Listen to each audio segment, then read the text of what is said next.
संज्ञान सिस्टम कुछ चीजें जो है बची हुई हैं, जैसे आपके अंतरिक्ष प्रौद्योगिकी में कुछ चीजें भी बची हुई हैं, तो उसी समय उसको पढ़ा दिया जाएगा। मैं नोट कर लेता हूँ इसको और अच्छे से इसको डिस्क्राइब मैं कर दूंगा, और इसके साथ ही तपस के साथ भी और भी कुछ चीजें इन्वेंशन अभी जल्दी ही उसके किए गए हैं, तो उनको भी बता दूंगा।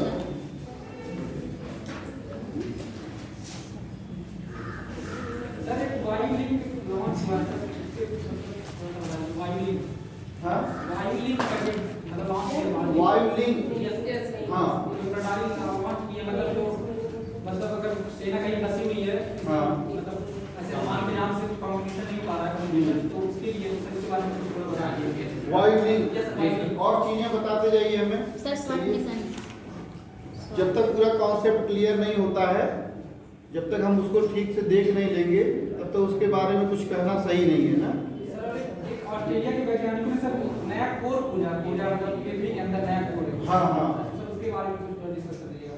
अच्छा, वायुलिंक से संबंधित नहीं सर, वायुलिंक तो भारतीय वायुसेना में खोजा है। ठीक है सर, मतलब ऑस्ट्रेलिया के वैज्ञानिकों ने पृथ्वी के अंदर एक नया कोर खोजा। कोर यस कोर क्रोड लेयर लेयर है ना। अच्छा, चलिए लेयर जो है जो खोजा है, ऑस्ट्रेलिया के वैज्ञानिक। मतलब धरती की जो परतें हैं। यस सर, जी। अच्छा चलिए ठीक है, ये चीज हो गया।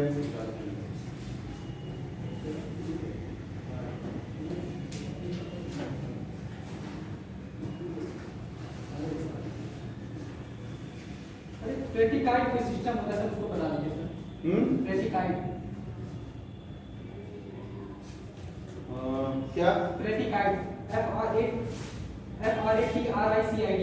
एक मिनट,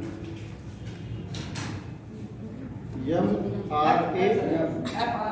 हाँ TRICIDE ट्रेटिकाइट। सर। स्मार्ट मिशन था ब्रैटिसाइड। अच्छा क्या है, कुछ इसके बारे में आइडिया है?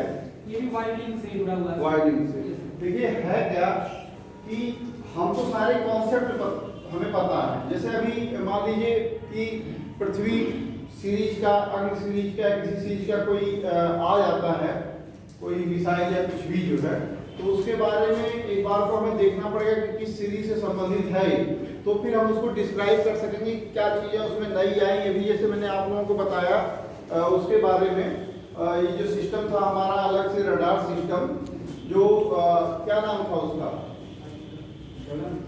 नहीं इस पे जो हेलीकॉप्टर पे इस टाइप से क्या था, तो रडार ही सिस्टम है, वो रडार ही प्रणाली है, लेकिन उसमें क्या तकनीकी चीजें और उसमें ऐड की गई हैं, ये चीजें हमें देखना पड़ेगा।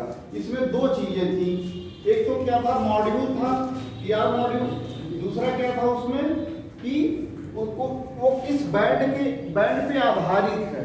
तो ये चीजें भी जो आप अपने मतलब उसमें बता रहे हैं, कुछ ऐसा नया नहीं आया है, नई प्रौद्योगिकी नहीं आई है, सिर्फ उसका एक पार्ट है।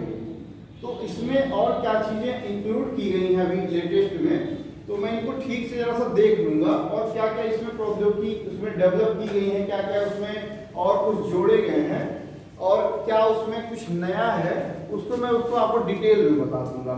जैसे अभी जितना भी आपने पढ़ा, आप खुद आप अपने आप में पढ़े होंगे कि भाई तपन या तपस या एक चीज है, या इस तरह से इसका आविष्कार किया गया, फला जगह से आविष्कार किया गया।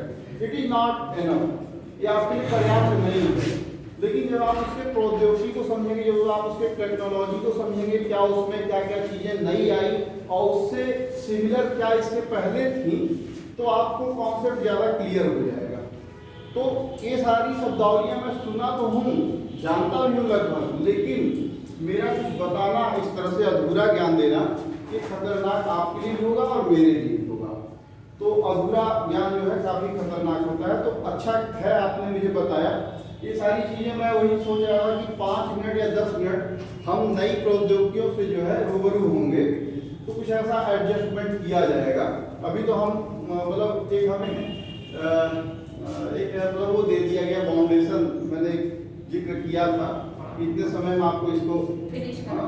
तो ये चीज़ें थोड़ा सा उसको ध्यान में रखते हुए मैं बहुत तेज़ी से चलने की कोशिश कर रहा हूँ, लेकिन उसके बाद भी मैंने कहा ना कि आपको मैं अतिरिक्त समय जहाँ कहीं हो पाएगा मैं दूंगा, क्योंकि मैंने एक दिन सिलेबस भी देखा है, सिलेबस भी आपको नोट कराना है। अब उसको कैसे दिया जाए वो मैं मोड ढूंढ रहा हूँ। तो अभी मैं उसी की बात कर रहा था कि हम लोग क्या बनाए, उसको अपना ग्रुप बना लें और उसमें कुछ ऐसी चीज़ें शेयर कर दें एक साथ, क्योंकि फिर फोटोकॉपी करना और सारी चीज़ें। तो अभी ये सही चल रहा है। तो ये चीज़ें जो है अभी करना जो है तो कुछ ऐसा ही हम करेंगे और उसकी स्ट्रेटजी बनने में जो है 2-1 दिन लग जाएगी समय, या हम करते हैं होली के जस्ट तुरंत बाद। हाँ, और प्रयास ये करेंगे कि होली के पहले हम लोग ग्रुप बना लें क्या? छुट्टी भी रहेगी, तो इस छुट्टी का हम लोग लाभ भी ले लें क्यों? Yes sir. तो और भी पहले इसके पहले कोई ग्रुप बनाया था सर ने आपका कुछ ऐसा? Yes sir. बनाया है? Yes, अपना अपना अलग अलग ग्रुप है कुछ ऐसा? आप लोग हैं? सर 2 ग्रुप बनाए हैं। अच्छा, 2 ग्रुप बना है अभ्युदय में ही। अब नहीं, अब मैं वो कोई ऑफिशियल इंफॉर्मेशन देने के लिए बना। ऑफिशियल इंफॉर्मेशन, तो अगर हम क्लास से रिलेटेड बनाते तो ज़्यादा बेटर रहेगा मुझे लगता यस है। सर, अच्छा है? सही है सर। ठीक है, तो ये है। एक काम आप लोग करेंगे, सभी लोग अपना नाम जो है अभी उसमें एक पेपर में दे रहा हूँ, इसमें आप लोग सभी लोग नोट करते जाइएगा ना, और नोट करके अपना मोबाइल नंबर सभी लोग विथ नेम। सर टेलीग्राम पे बनाइए, व्हाट्सएप पे? व्हाट्सएप पे सही रहेगा, टेलीग्राम पे हमें नहीं लगता उतना सही है, व्हाट्सएप पे बना लेंगे। और इस पे सिर्फ ये जो हमारा जीएस का जो मैटर है या प्रौद्योगिकी से संबंधित जो है साइंस एंड टेक्नोलॉजी, वही सारी चीज़ें आनी चाहिए, ठीक है ना। आप लोगों से मतलब ये चीज़ करबद्ध हमारी जो है निवेदन है, तो इस चीज़ को आप लोग ध्यान रखेंगे और इस पर आप लोग अपना अंकित करते रहेंगे।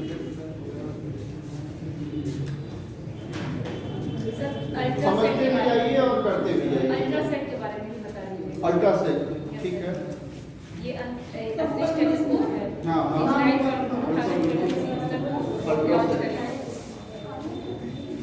अल्ट्रासेट और कुछ बताइए। मैं जानता हूँ करंट अफेयर्स का ही कमाल है भाई। सर शॉर्ट मिशन नासा के द्वारा, शॉर्ट मिशन नासा के द्वारा जो होगा, ठीक है। शॉर्ट मिशन, शॉर्ट मिशन है, स्वाट है सर, स्वाट है। स्वाट, स्वाट, Yes, yes, स्वाट, SWOT. स्वाट है। और एक सर वो सिंथेटिक, अब सिंथेटिक का पर्चर है तो पुराना चीज है, मैं तो बता दिया। सिंथेटिक का पर्चर जो है बता दीजिएगा। पीछे वाला क्या गया? बरखा ने पीछे रखा है। और बताइए कि जितनी चीजें आप बता रहे हो क्रम से उसी में आने वाली हैं आगे कुछ चीजें। अभी पहले बताना फिर किसी मिल जाएगा, यस सर। ठीक है ना। सिंथेटिक का पर्चर, रडार हो गया, स्वैट जो हो गया और सारी चीजें ये आगे आने वाली चीजों में। तो हम नाभिक से स्पेस में चले जाएं, स्पेस से डिफेंस में चले जाएं, ये ठीक नहीं होगा। क्रम से चला जाए हम लोग चले, और ये सारी चीजें जो है इसको मैं विशेष रूप से ध्यान में रखूंगा अपने, इसको ठीक से हमें देखना है।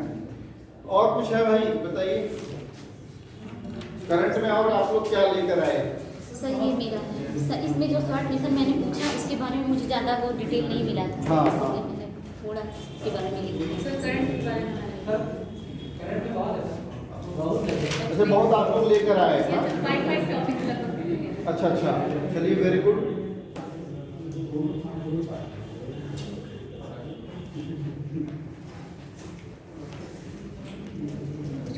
ये भी चीजें आपकी आगे भी आने वाले हैं सभी सिलेबस में, चंद्रयान मिशन और सारी चीजें आगे भी आने वाले हैं, तो सिलेबस में है सभी, ठीक है ना। तो ठीक है, आप लोग जो है इससे आप लोग अभी IAS जो है मिशन IAS या अकाउंट उससे आप लोग कर रहे हो, जो भी मैंने दिया उसके बैक में क्या लिखा है, तो उसी से आप लोग ले रहे हो, ठीक है। एक चीज़ से एक के ऊपर डिपेंड रहिए आप। मैं कुछ आप लोगों को और भी ऑथेंटिकेट जगह बता दूंगा और भी चीज़ें वहाँ से भी लीजिए, और उस पर हम लोग फिर चर्चा करेंगे, ठीक है ना। तो इसमें जो है कुछ ऐसे भी है कि गूगल तो विकिपीडिया पे तो विशेष मत जाइएगा। विकिपीडिया पे क्या है कि आप भी जाके अपने आईडी से इसमें सुधार कर सकते हो, तो जरूरी नहीं है कुछ बहुत वो ऑथेंटिकेट हो। टाटा मैकग्रा-हिल की चीज़ें हैं, और टाटा मैकग्रा-हिल के अलावा जो है कुछ और भी ऐसे हैं जो बुक्स हैं, उसमें भी बहुत अच्छी चीज़ें आपको मिलने वाली हैं। हाँ? और जो करंट के जो न्यूज आते हैं, राज्यसभा टीवी पे जो चीज़ें आ रही हैं, डीडी किसान पे जो चीज़ें मौके पे आ रही हैं, प्रधानमंत्री के मन की बात से संबंधित जो चीज़ें आ रही हैं, मैं चाहूँगा कि उसको आप लोग विशेष तौर से सुनिए इसको, और सुनिए ही नहीं, जिन चीज़ों की जिन घटनाओं की वो चर्चा कर रहे हैं हमारे माननीय प्रधानमंत्री जी, तो उसको आप लोग विशेष रूप से वहाँ पॉइंट कर दिया कीजिए, ठीक है ना।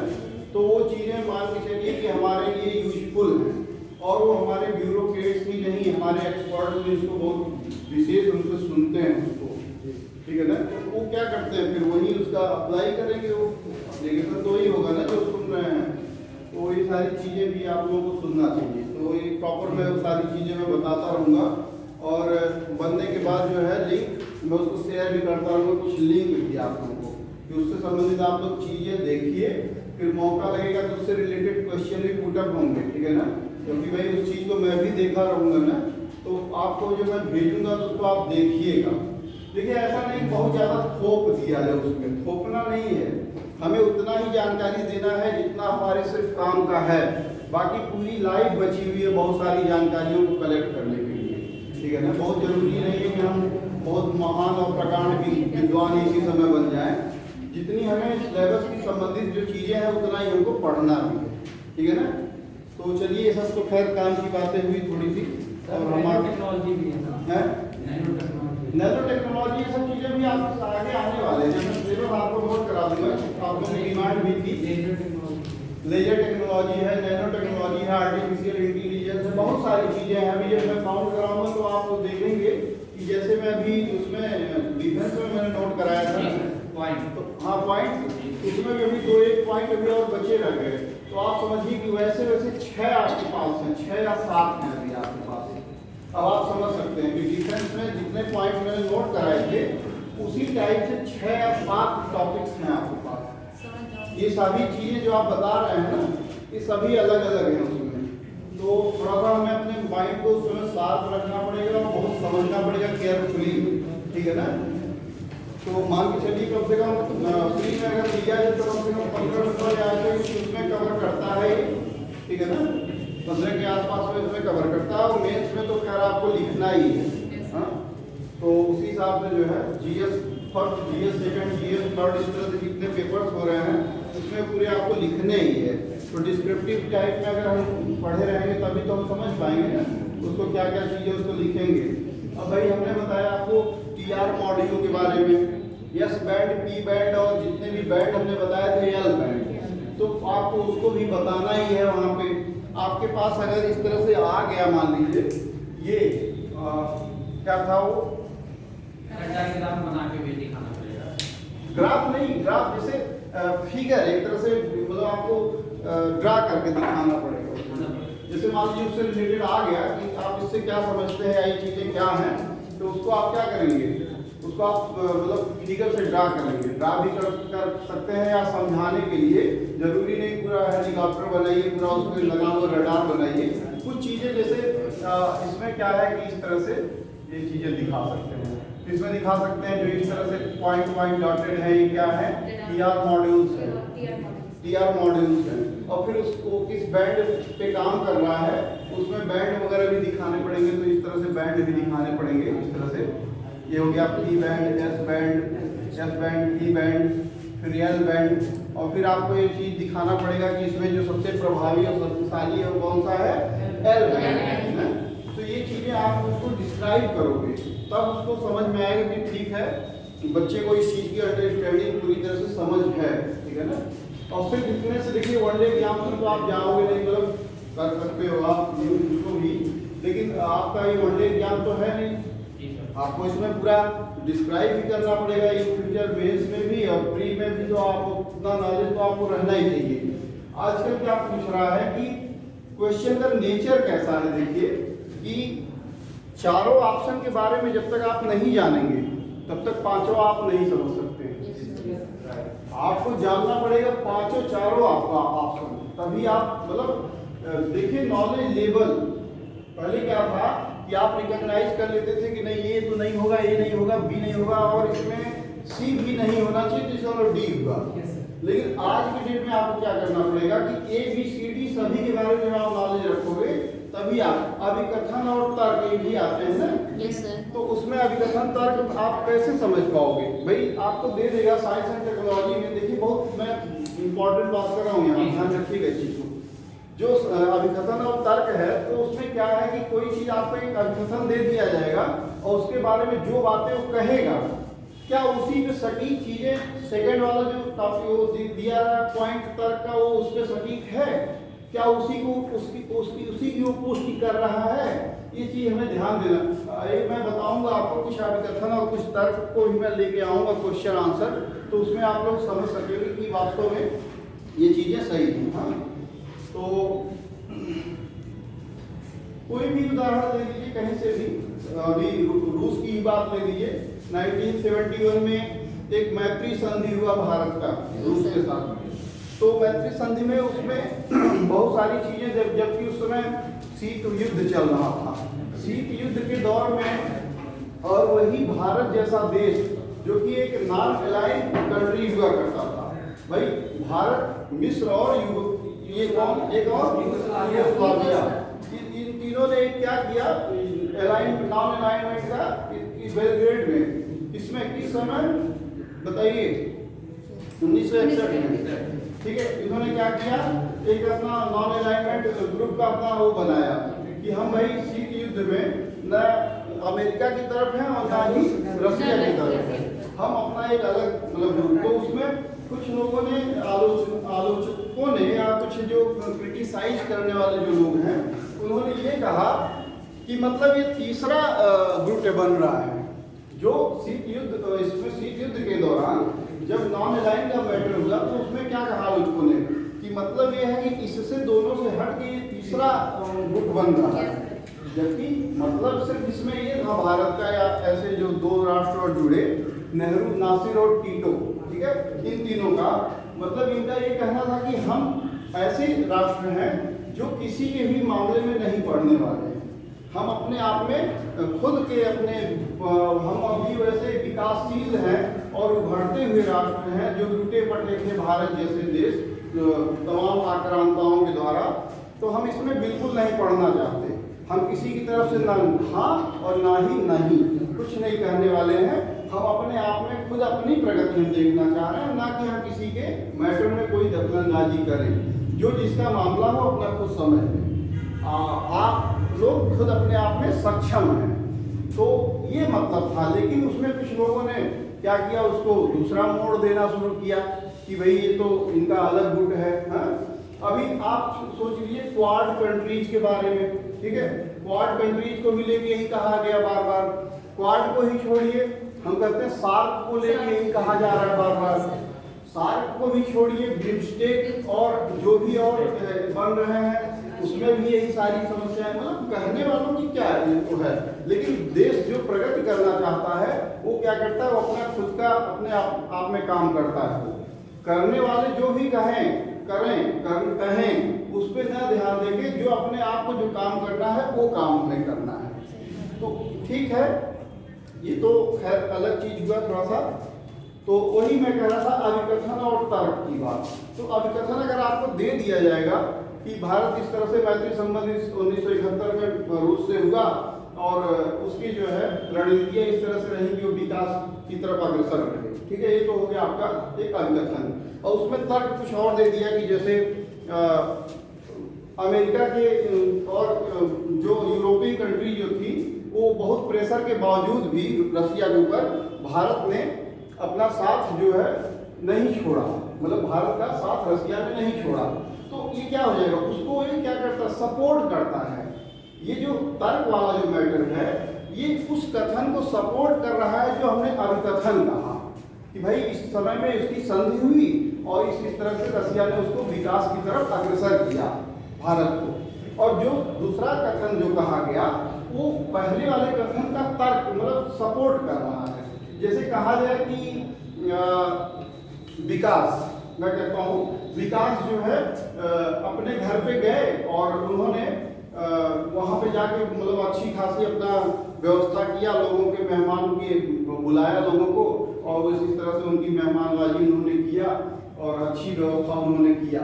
तो फिर उसके नीचे यह एक तर्क दे दिया जाए कि विकास जो है एक सज्जन पुरुष हैं और उनकी जो है महत्वाकांक्षी पुरुष हैं, विकासशील पुरुष हैं और बड़े ही अच्छे व्यक्तित्व के हैं और लोगों का सम्मान करना वो जानते हैं। तो क्या हुआ यहाँ कि पहला जो आपका अभिकथन है उसको क्या कर रहा है, तर्क को पुष्टि कर रहा है विकास के बारे में, कि विकास ने जो कार्य पहले किया, जिसके बारे में जो उसकी बताई गई जो बातें, उसको सपोर्ट किया दूसरी बात में, ठीक है। लेकिन अगर कुछ जरा सा हट के अगर दूसरी बात होती जो पहले वाली बात को कोई सपोर्ट नहीं करता या उससे कोई रिलेटेड होता ही नहीं। देखिए होता क्या है, कभी कभी पेपर्स में आप लोगों ने कुछ पेपर्स दिए भी होंगे या आगे देंगे, कभी ऐसा होगा कि अभिकथन और तर्क में आप लोग पढ़िए उसको, ये चीज ध्यान रखना है कि हमें पढ़ना है। अभी आप लोगों ने कुछ ऐसे पेपर्स दिए होंगे, क्या इसमें भी अभिकथन और तर्क थे क्या? तो होता क्या है, अभिकथन और तर्क को हम बहुत केयरफुली पढ़ते नहीं थे, जबकि उसी आपके क्वेश्चन में ही क्या छुपा है, आंसर छुपा है। लेकिन आज के समय में कुछ बहुत शुद्ध रूप से हिंदी दे दी जा रही है उसमें, तो ठीक है हिंदी दे दी जा रही है, तो हम हिंदी भाषी हैं, हम हिंदुस्तान में हैं, तो इतना तो हमें समझना ही पड़ेगा भाई। कभी कभी कम्युनिकेशन को ही संप्रेषण अगर बोला जाए तो क्या गलत है भाई, है? बातचीत अगर हम कहते हैं तो ये तो नॉर्मल एक आम भाषा है, लेकिन संप्रेषण अगर कहा जा रहा है तो सुनिए उसको, समझिए क्या है, उसको पढ़ने का प्रयास करिए। सारी बुक्स में आपके संप्रेषण लिखा है, उसके साथ ही ब्रैकेट में कम्युनिकेशन भी तो लिखा है, तो कौन सा बड़ा आफत है इसमें, है? तो कुछ चीजें देखिए, अभी तर्क और जो कथन है इसमें जो है बहुत भागने या डरने की जरूरत नहीं, ठीक है ना, और बहुत ही केयरफुली इसको पढ़ना पड़ेगा और हम बहुत सारी चीज़ों को लेकर आएंगे आगे और उसको हम पढ़ेंगे और पढ़ाएंगे कि इसको बहुत अच्छे से केयरफुली पढ़ा। अच्छा, पैसेज भी आते हैं, पैसेज से भी लोग भागते हैं, अरे भाई उसी में तो सारी चीज़ें छुपी हैं। आप क्वेश्चन को पढ़िए एक बार, एक सरसरी निगाह से आप क्वेश्चन पढ़ दीजिए, ठीक है। क्वेश्चन को पढ़ के 4-5 क्वेश्चन दिए हैं, उसके बाद फिर आप पैसेज पढ़िए, जितना आपने क्वेश्चन पढ़ा सब मिलते जाएंगे उसमें, ठीक है। तो सिंपल है, आपके क्वेश्चन में आंसर। हाँ, ऐसी चीजें हैं, एक टेक्निक है, एक स्ट्रेटजी है कि अगर आपके क्वेश्चन में ही आंसर को ढूंढना, पहले ही सॉल्व कर लीजिए आप, ठीक है। कुछ लोग ने DRF पे जो पेपर देते हैं तो आप समझ लीजिए कि कुछ ऐसे होते हैं जो फर्स्ट पेपर में भी कुछ ऐसे दिए रहते हैं 5-6 क्वेश्चन और सेकंड में भी लगभग 5-6 क्वेश्चन। तो क्या करते हैं, वो ढूंढते हैं कि जो इसी में आंसर है उसी को पहले कर लें। भाई 10 तो हमने सिक्योर किया, 10 सिक्योर किया, फिर आगे और देखेंगे। तो ये चीजें हैं ना। तो चलिए हम लोग आते हैं अब अपने उस पे टॉपिक पे, और भारत में परमाणु प्रौद्योगिकी का विकास। और भी नई चीजें भाई आती हैं तो थोड़ा आप लोग उससे पकड़ कर ले आइए, बाकी उसके बारे में तो फिर ऑपरेशन तो होगा, तो पकड़ के ले आइए यहाँ तक, ठीक है ना।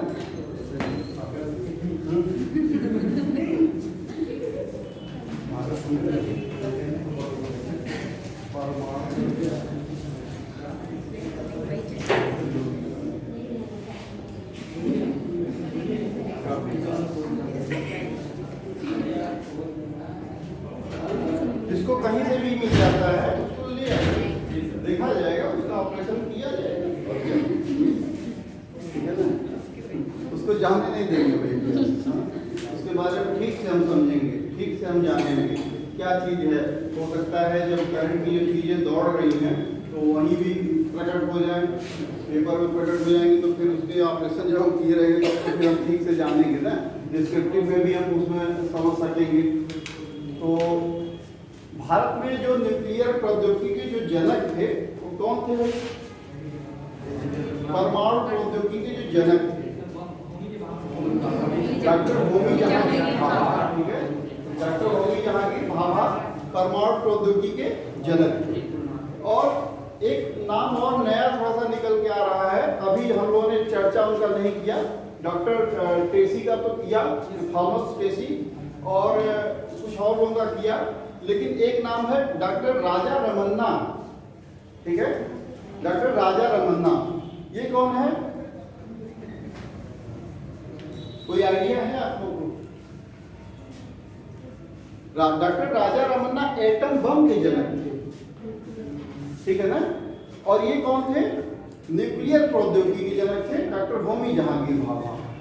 तो परमाणु और क्या अणु, दो चीज है ना, अणु और परमाणु, अणु और परमाणु।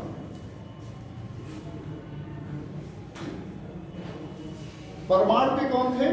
डॉक्टर होमी जहांगीर। ठीक है, और अणु के, एटम बम के रमन्ना। डॉक्टर राजा रमन्ना। ये पूछता है क्वेश्चन, नोट कर सकते हैं आप।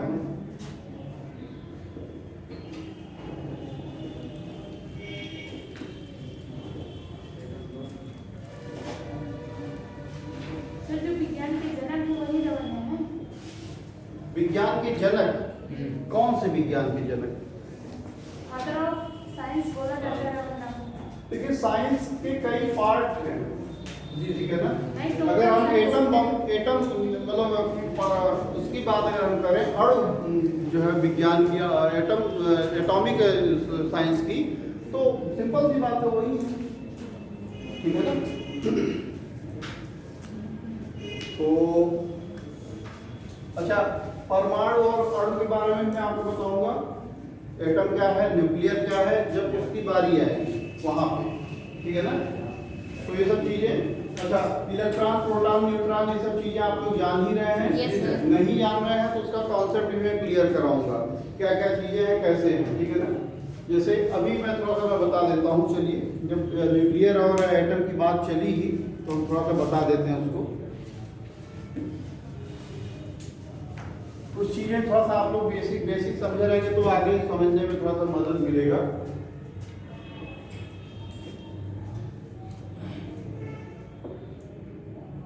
प्रोटॉन और न्यूट्रॉन, ठीक है, ये क्या होता है? इनका बॉन्ड होता है, संयोजन होता है। और बाहर जो तत्व, इसके कक्ष हैं, ऑर्बिट्स जो है, इसमें क्या होता है? इलेक्ट्रॉन। ये क्या करते हैं? इसमें चक्कर लगाते हैं। तो फुल कॉन्सेप्ट यही है, देखिए। और जो इसका ऑक्टा नंबर होता है, ऑक्टा नंबर क्या होता है? 2, 8, 16, इस तरह से ऑक्टा नंबर, सॉरी 18, 2, 8, 18, ये चीजें ऑक्टा नंबर के अंतर्गत आती हैं। अब वो भी कैसे है, देखिए, जो बॉन्ड बनाते हैं और कैसे करते हैं, देखिए, जब हम इसको क्या करते हैं, इसको कॉन्फ़िगरेशन करते हैं, मतलब जब इसको हम तोड़ते हैं, तो जैसे जो मैंने इलेक्ट्रॉन्स बताए थे यहाँ पे, तो अलग अलग कक्षकों में होते हैं। जैसे हम हाइड्रोजन को ले तो खैर उसका तो सिंगल एक ही होगा, लेकिन इसको ऑक्टा पूरा करने के लिए कितने और की जरूरत है? एक की जरूरत है। तो यहाँ क्या हो जाएगा? 2। तो क्या हो गया इसका फिर? मतलब हाइड्रोजन और हीलियम अपने आप में क्या है, वो पूरा कर रहा है ऑक्टा उसका, मतलब एक उससे जो है एक कक्ष में उसके ऑक्टा पूरा कर रहा है। हाइड्रोजन का एक अधूरा है, और हीलियम के बाद लिथियम, बेरिलियम, या इस तरह की जितनी भी चीजें। ऑक्सीजन को अगर ले लिया तो इसका परमाणु क्रमांक 8 है, लेकिन इसको अगर हम कॉन्फ़िगरेशन करेंगे, विन्यास, इसका होता है इलेक्ट्रॉनिक विन्यास, ठीक है। तो 2 फिर 6 कंप्लीट है। अब इसमें ऑक्टा पूरा करने के ऑक्टा नंबर क्या करना पड़ेगा? 2 और 6 में जोड़ना पड़ेगा। तो सिंपल सी चीजें, ये सब मैं बहुत डीप में नहीं जाऊंगा, और जाऊंगा तो आप लोगों को जितना जरूरत है उतना बताऊंगा, ठीक है ना। अभी तत्काल में बस इतना ही है। ये चीजें यहाँ पे, एटम, दूसरा आपका हुआ है परमाणु। चलिए चलते चलते हमने इतना बता दिया, बाकी आपको डिटेल बताऊंगा। बहुत सारी चीजें हैं आपको बताना, कॉन्फ़िगरेशन क्या है, और फिर कौन कौन से तत्व हैं, कौन कौन से आपके जो है क्या रेडियो एक्टिव तत्व कौन से हैं, थोरियम की बारी कौन से नंबर पे आती है, फिर फिर 235 जो है किस पे आता है, 235 कौन सा सही है, कौन सा सबसे बढ़िया है, और फिर कितने मतलब उसमें जो है मात्रा में अगर उसको लिया जाए तो कितनी उसमें से ऊष्मा निकलती है, ठीक है ना, कितनी ऊर्जा निकलती है, ये सारी चीजें। उसके अयस्क क्या होते हैं, अयस्क कुछ आप लोग सुने हो इसको जो बताते हैं, हाँ? तो अयस्क में जो है, अयस्क में क्या क्या चीजें होती हैं, तो फिर उस अयस्क का जो निष्कर्षण किया जाता है उसको कैसे अलग अलग तरीके से, कभी प्रभाजी आसवन से, तो कभी किसी तरह से उसके मेथड है, ठीक है ना, छनन विधि से, तो और तरह तरह के उसके विधियां हैं, तो फिर उससे जो है, तो ये जो है आपको पता चलेगा कि कितना, मतलब आप बहुत ज़्यादा मात्रा में सारी चीज़ें लेंगे तो उसमें बहुत अलग अलग टाइप के एलिमेंट्स निकलेंगे, लेकिन बहुत मामूली सा, आप कहें तो सुई के नोक के बराबर आपको क्या मिलेगा, उसमें यूरेनियम मिलेगा। उसमें क्या होगा, उतने ही यूरेनियम से क्या होगा कि वो स्वतंत्र अवस्था में नहीं होता है, मतलब वो मुक्त अवस्था में नहीं पाया जाता है, एक बंधे हुए अवस्था को पाया जाता है, मतलब एक अयस्क के रूप में होता है। फिर उसका निष्कर्षण होता है, निष्कर्षण के पश्चात क्या होता है, बहुत सारे एलिमेंट्स उसमें निकलते हैं, फिर जाके वो इतने बहुत सारे प्रोसेसिंग करने के बाद वो चीज़ हमको मिलता है जो हमें मुख्य जो हमारा तत्व है, ठीक है। ये सारी चीज़ें बेसिक चीज़ें हुई, तो यही है। मैं भी कुछ चीज़ें थोड़ा सा बता दूँ इसका इतिहास। तो 1940 में आधुनिक विज्ञान और प्रौद्योगिकी का जो दशक है वो 1940 को कहा गया। जो आधुनिक विज्ञान और प्रौद्योगिकी का जो दशक है 1940 में शुरुआत उसकी हुई। अब आप समझें कि ब्रिटिश काल में आधुनिक विज्ञान और प्रौद्योगिकी का जो जनक रहे डॉक्टर होमी जहांगीर भाभा रहे और डॉक्टर राजा रमन्ना रहे।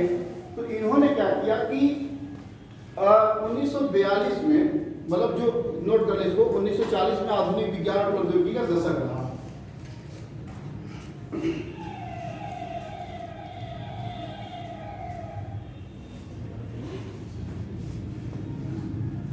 उसके बाद क्या आया, 1942 का समय आया। 1942 में क्या आया, CSIR। आप वाकिफ होंगे CSIR से?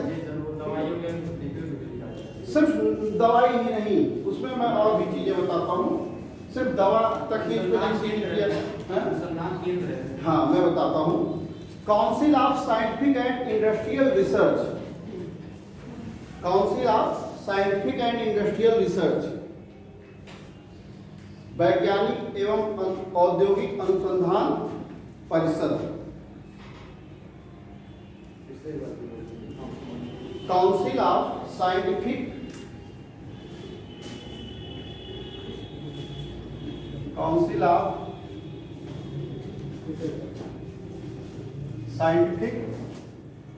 एंड इंडस्ट्रियल रिसर्च,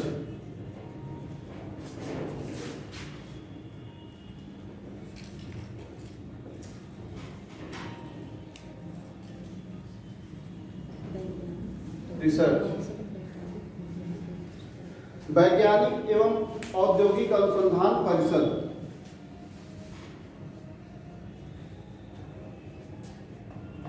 इसके जनक कौन रहे भाई, इसका जो स्थापना किया कौन रहे, डॉक्टर शांति स्वरूप भटनागर, डॉक्टर शांति स्वरूप भटनागर जी रहे इसके। और एक सबसे बड़ी बात, डॉक्टर शांति स्वरूप भटनागर के नाम से क्या है, अवार्ड, जो विज्ञान के क्षेत्र में सबसे बड़ा अवार्ड माना जाता है, पुरस्कार जो माना जाता है, ठीक है ना। तो ये सब चीजें भी आप लोग ट्रेस करेंगे, इधर किसको मिला लेटेस्ट में, ठीक है। ये जरूरी है आपके लिए, एक होमवर्क है, उसको नोट करिए। लेटेस्ट में किसको मिला, विगत 2-3-4 वर्षों में किसको मिला, किसको दिया गया।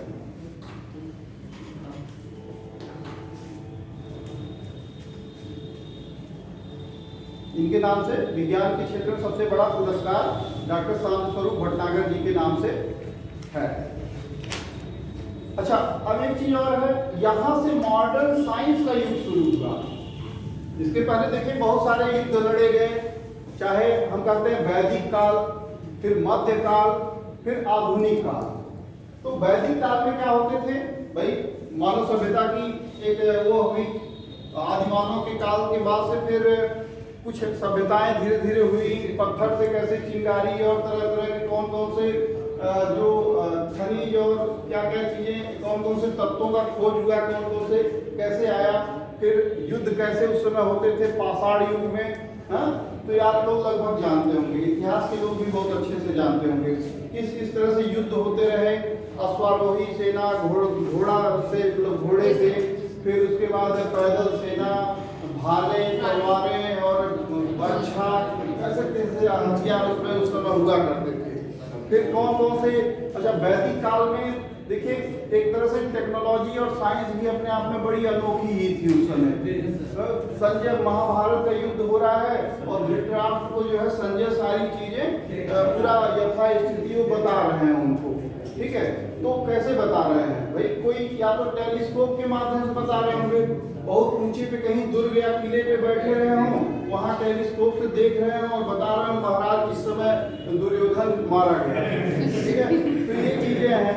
तो जैसे दिव्य दृष्टि तो उनके पास थी नहीं भाई, कुछ ऐसी चीजें देखिए। होता क्या है कि पूरा प्राचीन काल और वैदिक काल को कभी कभी अतिशयोक्ति बना देते हैं लोग भाई। कुछ इसी तरह की टेक्नोलॉजी है। देखिए दुनिया क्या है, गोल है, कहते गोल है। तो होता क्या है, कुछ चीजें आज आई कल समाप्त हो गई, फिर वो धीरे धीरे विकास होकर फिर वही चीजें आ रही हैं।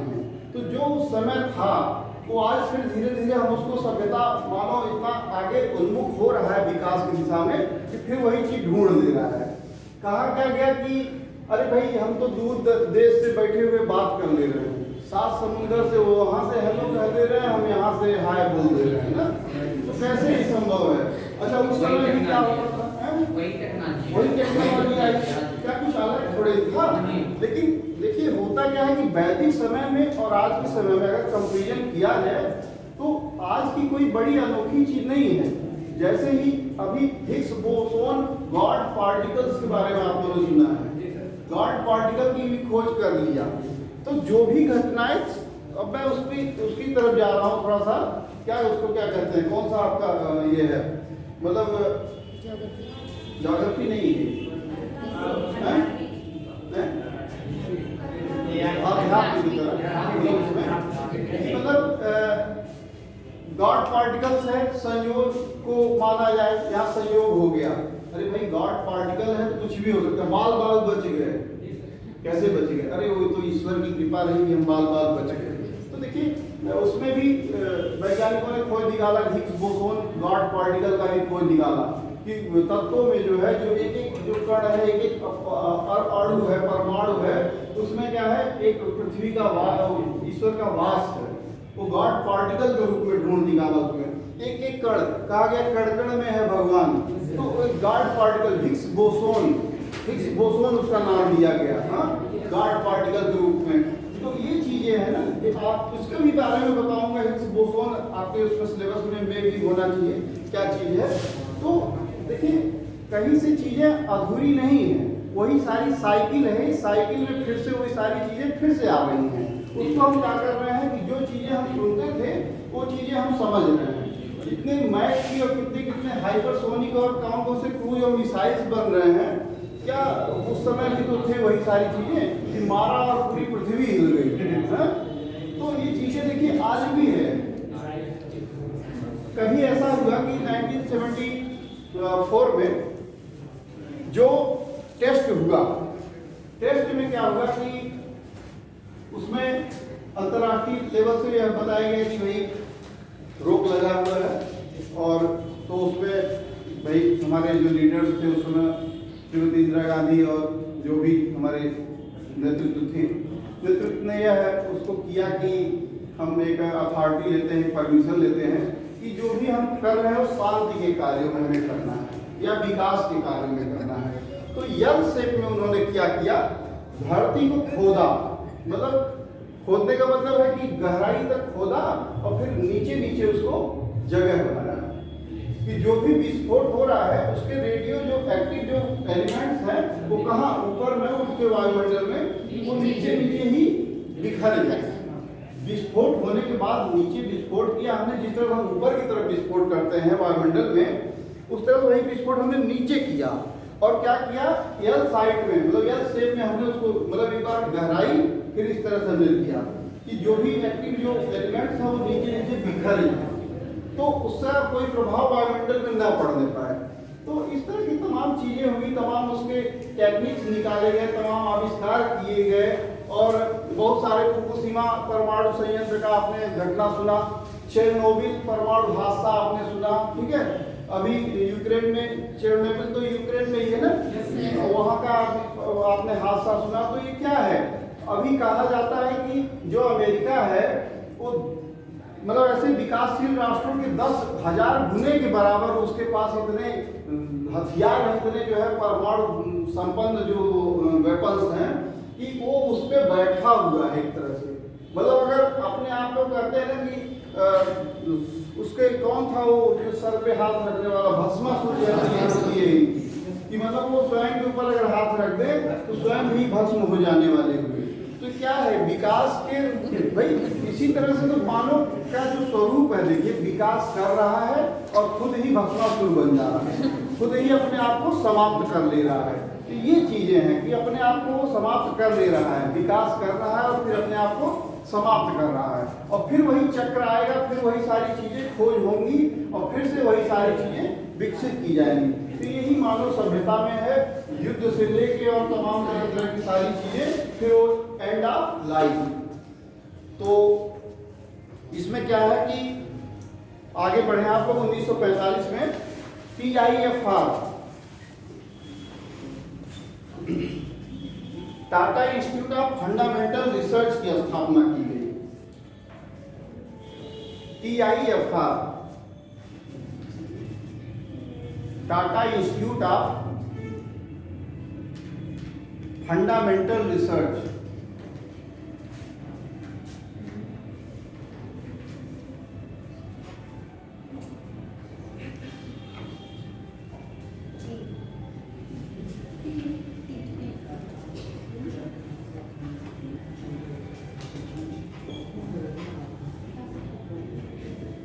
Research Tata institute of fundamental research. अब इसमें देखिए कुछ ज्ञात तत्व जब हमें पता चले कि पृथ्वी पे इस तरह से हमें तत्व मिल रहे हैं, यूरेनियम कहाँ है या थोरियम कहाँ है। अब थोरियम को देखिए कहाँ सबसे ज्यादा मात्रा में पाया जाता है, भारत में जादूगोड़ा में, झारखंड में, ये सब जगहों, महाराष्ट्र में भी कुछ है। तो ये चीजें क्या है, थोरियम की मतलब ज्यादा मात्रा में, प्रचुर मात्रा में उस जगहों पे पाया जा रहा है थोरियम। तो थोरियम की बारी तो है, ठीक है, मतलब चौथे पांचवें नंबर पे है और सभी इस तरह से तत्वों में, लेकिन कहीं न कहीं उसका भी उपयोग है, इस्तेमाल हम कर सकते हैं निष्कर्षण करके उसको क्या करके उसमें कुछ शुद्धिकरण करके उसमें से कुछ मतलब हमारे जो यूज के लायक जो तत्व है उसका हम उपयोग कर सकते हैं। ऐसा नहीं थोरियम बिल्कुल बेकार है, पांचवें नंबर का भाई, थोड़ा कम वो है, उससे क्रियाशील है, लेकिन है, ठीक है ना, जो कि हमारे पास प्रचुर मात्रा में है। तो Tata institute of fundamental research की जो स्थापना हुई, एक किसके सहयोग से हुई, दोराबजी टाटा और डॉक्टर होमी जहांगीर भाभा, ठीक है, सर दोराबजी टाटा और डॉक्टर होमी जहांगीर भाभा के एक क्या किया गया, मतलब उनके एक गठन से, मतलब उससे हाँ, इसका क्या किया गया, स्थापना किया गया। दोनों का एक कंसोर्टियम था, जिससे उसका एक मतलब स्थापना किया गया, Tata institute of fundamental research. और थोरियम के भंडार को देखते हुए क्या हुआ कि डॉक्टर साहब को जरूरत पड़ी कि भाई ठीक है, इतने सारे मात्रा में तो सब जगहों पे मिल रहे हैं, लेकिन हमको कोई ऐसी संस्था या ऐसा बैक सपोर्ट चाहिए जो हमको सपोर्ट कर सके उस जगह को ढूंढने में, उस जगह को निष्कर्षण करने में, उस जगह की खुदाई करने में, मैन पावर्स लगाने पड़ते, बहुत सारे आधुनिक प्रौद्योगिकी वहाँ लगाने पड़ते, मशीनें लगानी पड़ती उसकी खुदाई करने में, उसको निकालने में। तो ये सारे काम कौन कर सकता भाई? उस समय आप जानते हैं कि भारत सरकार मतलब आज़ादी को जो है जल्द ही 1947 में आज़ाद हुआ था, तो उस समय सक्षम नहीं थी। तो हमें जरूरत क्या थी, टाटा या बिरला जैसे या इस तरह से बड़े बड़े उद्योगपतियों के सहारे की जरूरत थी, और इन्होंने अपने महत्वपूर्ण योगदान भी दिए, उसमें योगदान दिए और हमारे वैज्ञानिकों को साथ में मिल के कंसोर्टियम एक उन्होंने बना के और उसका विकास भी किया, ठीक है ना। तो क्या हुआ, थोरियम के भंडार को देखते हुए इस तरह से Tata institute of fundamental research, अच्छा उसमें क्या है, टाटा इंस्टीट्यूट ऑफ फंडामेंटल से आपने अभी बीमारियों की बात या और मेडिसिन और कुछ चीज़ों के बारे में बात किया, तो जो भी हमारे रेडियो एक्टिव तत्व है उससे क्या होता है, मेडिकल साइंस में भी उसका प्रयोग है, और एटॉमिक में भी है, न्यूक्लियर में भी है, स्पेस में भी है, हर जगह उसका प्रयोग है, ठीक है ना। तो इस तरह से मतलब उन्होंने हमारे जो उद्योगपति थे भारत को बहुत तेजी से उन्होंने भी आगे बढ़ाया। भाई कहते हैं ना कि टाटा और बाटा इस तरह के लोगों ने क्या किया, शुरू में मिलकर अभी आगे बढ़ाया, बिरला और तरह तरह से और भी जो उद्योगपति रहे उन्होंने बढ़ाया, ठीक है ना।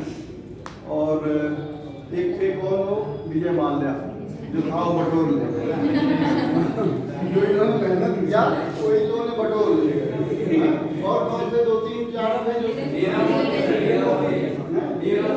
ये लोग बटोर भी ले गए। तो वही चीज है कि कुछ लोग ने विकास किया मिलजुल के उसको आगे बढ़ाया, कुछ लोग जो है ले गए, गायब हो गए। तो आगे आप लोग लिखेंगे 1948 में क्या हुआ, AEC मेहुल चोकसी और नीरव मोदी और कौन कौन गायब, यहाँ नमाज बाहर।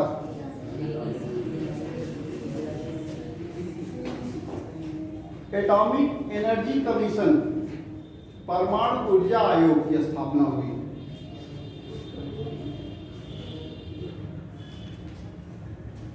और परमाणु ऊर्जा आयोग के जो पहले चेयरमैन थे वो कौन थे, डॉक्टर होमी जहांगीर भाभाई। नोट करिए और कंफ्यूज नहीं होइएगा आप लोग, मतलब 2-4 बार 6 बार आप लोग देखेंगे तो बिल्कुल ध्यान में आ जाएगा ये चीजें।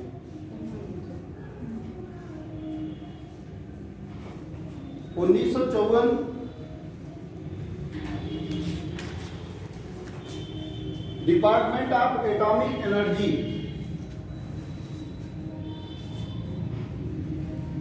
डिपार्टमेंट ऑफ एटॉमिक एनर्जी 1954 में। परमाणु ऊर्जा विभाग की स्थापना हुई।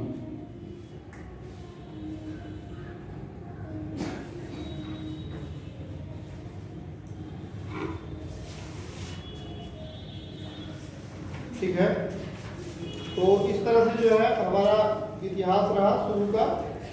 और इसके साथ ही जो है आप लोग इसमें नोट कर दिए पूरा, और भी कुछ लोग रह गए होंगे तो उन्हें बताइएगा और लोगों को ऐड कर लिया जाएगा। और जितने इससे रिलेटेड आपको नए करंट अफेयर्स की सारी चीज़ें मिलती है फिर हम उस पर चर्चा करेंगे, और चर्चा करने के साथ ही जो है उसको देखा जाएगा और क्या क्या चीज़ें हैं, क्या क्या नई चीज़ें आ रही, टेक्नोलॉजी कहाँ आ रही है, उनको क्लासीफाई भी करेंगे। तो प्रयास आप लोग अगर ऐसा भी कर लेते कि बहुत पतली वाली कॉपी जो आती है ना 6-7 पार्ट आप उसको बनाइए, क्यों उसमें ऐसा है कि जो भी प्रौद्योगिकियाँ आ रही हैं नई, तो जिससे रिलेटेड होगा उसको उसी में डाला जाएगा, ठीक है ना। उसको ऐसा नहीं कि जो स्पेस साइंस का उसको न्यूक्लियर में डाल दिया जाएगा, ऐसा नहीं, उसी में हम उसको लिखेंगे और एक नोट्स बनाएंगे। और नोट्स बनाने के साथ ही जो है फिर हम उसको अंत में, वो देखिए नोट्स कहाँ काम करता है, जो लास्ट मोमेंट में आज का जो पढ़ा हुआ, आज का जो लिखा हुआ है वो लास्ट मोमेंट में आपका बहुत काम करेगा। और देखिए मोर स्टडी मोर कंफ्यूजन, जितनी आप पढ़ेंगे बुक्स उतना ही आपको कंफ्यूजन मिलेगा। जितने आप तौर तरीके से बहुत सारी बुक्स को उठाएंगे उतने ही आप अलग अलग शब्दावली से परिचित होंगे। भाई हम किसी शब्दावली को सेम वही सिमिलर वर्ड्स हैं लेकिन आप कंफ्यूज हो जाएंगे। तो एक चीज पढ़िए और वो सोर्स भी कुछ चीज़ों के मैं आपको बताऊंगा कि वो सोर्स आप लोग ऐसे से उसको और बेहतर शार्पनेस आएगी उससे, ठीक है ना। और खासकर जितने भी लोग हैं राज्यसभा टीवी, गवर्नमेंट के ऑथेंटिकेट चीज़ें, राज्यसभा टीवी पे जो डिबेट हो रहा है और कौन कौन लोग आते हैं उसमें एक्सपर्ट्स आते हैं, बुलाए गए होते हैं, और जो भी उसका एंसर होता है बहुत अच्छे से प्रिपेयर किया रहता है कि क्या क्या चीज़ें उनसे हमें पूछना है। भाई किसी देश में अम्बेसडर रहे राजदूत कुछ समय तक कोई, तो उनसे क्या चीज़ पूछना है, कोई साइंटिस्ट बुलाए गए तो उनसे उस चीज़ के बारे में क्या पूछना है। तो राज्यसभा टीवी हो गया, इसको आप लोग नोट करते जाइए और देखते भी रहिए, उसके चैनल्स पे आते हैं। और उसके अलावा कुछ जैसे और मैंने कुछ दो एक बताए हैं, क्या बताए भाई, मन की बात बताए हैं, मन की बात भी आप सुनिए और रिकॉर्डेड भी हैं सभी। हाँ, हर समय के बैक ईयर के आप साल भर का पूरा मन की बात सुनिए, साल भर का आप पूरा मतलब बैक ईयर में जाके, बैक समय में जाके, अभी 23 चल रहा, पूरा 2022 का, तो लगभग प्रयास करिए कि अगर 21 का भी मिल जाए आफ्टर कोरोना पैंडेमिक, जितनी भी चीज़ें सब बटोर लीजिए आप, ठीक है। तो ज़्यादा थोड़ा सा पढ़ लेंगे तो कोई नुकसान थोड़ी नहीं करेगा, ठीक है ना। तो ये चीज़ें आप लोग उसको पढ़िए, और जो कुछ भी चीज़ें होती हैं नई शब्दावलियाँ उस पर हम चर्चा करेंगे, और चर्चा इस तरह से करेंगे कि अगर आप जानते हैं तो उसको 10 लोग और भी जान सकेंगे, फिर उस पर कुछ डिस्कशन होगा, कुछ चर्चाएँ होंगी, उसके बारे में कुछ और चीज़ें बताएंगे, उससे सिमिलर चीज़ें भी बताएंगे, ठीक है ना। तो ठीक है, इतना पर्याप्त है आज का। और पिछली जो चीज़ें हमने पढ़ा, अच्छा कुछ चीज़ें आपके रह गए थे, देखिए उसमें सर आ गए थे भी उस दिन, तो उसमें रह गए थे, जब उसमें नोट कर लीजिए जहाँ आप थे उसमें। PR मॉड्यूल के बारे में मैं आपको बता रहा था ना, नोट कर लीजिए उसको, जो 3 पॉइंट होते हैं PR मॉड्यूल से मैं आपको बता रहा था। अधूरा था ना, लेकिन आप लोगों ने ध्यान नहीं दिलाया भैया, ये गलत बात है, ध्यान दिलाना होगा उसको ना।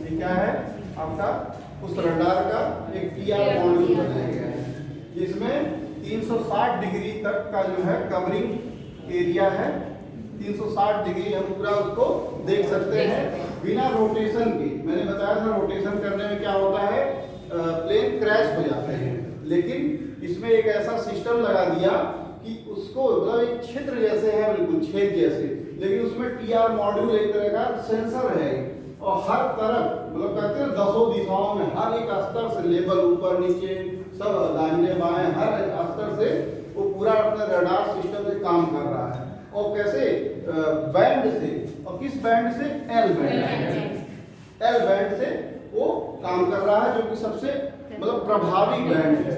बैंड से मतलब फ्रीक्वेंसी, बैंड किस पे आधारित है, फ्रीक्वेंसी पे, और जो कि आवृत्ति पे जो है ये वह है डिपेंड। तो सबसे अच्छा जो अच्छा आपका प्रभावी जो बैंड है वो क्या है, L बैंड, ठीक है ना।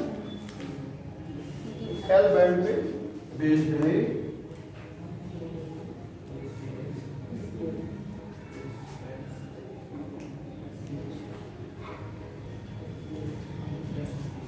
L बैंड,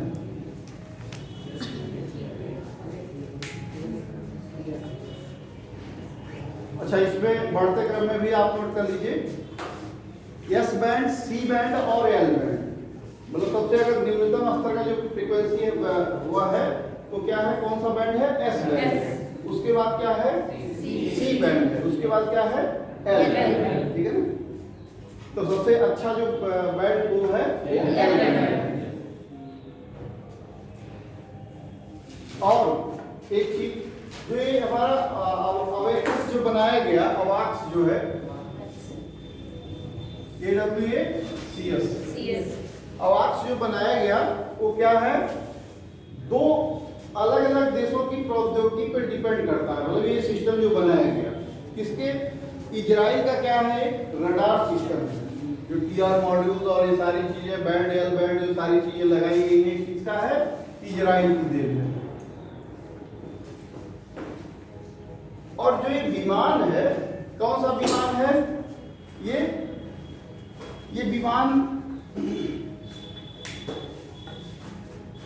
रसिया का जो है एक विमान है,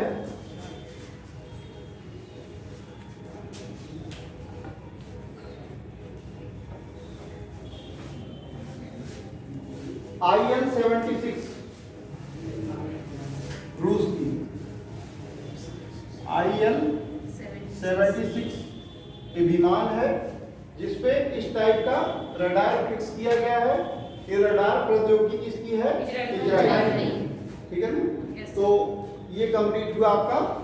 अच्छा, DRDO मैंने बताया इसके पहले जो है क्या किया था, नेत्र बनाया था, लेकिन वो ज्यादा दिशाओं में काम नहीं कर रहा था। उससे बेटर जो है 360 पूरा कवर करने के लिए इसको बनाया। ठीक है,